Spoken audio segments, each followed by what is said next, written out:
Or kahit kailan Ito ay tan calling ni Melvin, part Uy, 1. isama ako dyan. Sama ako dyan. Di ko mo, putang ina, nilaratan ako. Nado to, gumaganti ka. Lulu, putang ina mo rin. Gago ka. Uy, ano yan? Sama ako.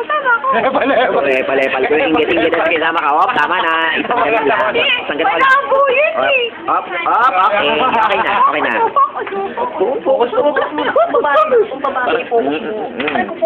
Ito nga pala si Alnes, si Machine Gun. Ito, ang code name nito ngayon ay Alnes the Mirror Ball. Ay ko! Tinira ko. Balik tayo kay Melvin. May juice pala, di niyo ako binigyan. Melvin Conejo. Hindi kasi Diyosa kayo. Hindi ka binigyan? Parang nauna ka pang lumagok dyan. Sabihin mo, hindi ka binigyan? Wala ako sa'yo, ikaw nauna. Tingnan mo. O di sa'yo rin nang galing na meron kang nainom. Sasabihin mo, wala. Hindi ka binigyan. Hirap na hirap. Pagka ang tao walang utak talagang ganyan. Tingnan mo ang reaksyon ng taong walang utak. Putang ina aking computer. Oh, putang ina, minura ko. Putang ina, oh. Wala Nagmura. buhay. Ang bagal pa. Putang ina computer to. Sige. Ako po dito. Wala ka buhay-buhay. Putang ina, mukhang tanga lang, oh. Good. I would be... Oh, Hindi na ka nag-a-addict doon ako sa'yo. oh. Ganyan talaga mga adik, mga tatanga-tanga. Ganun lang talaga.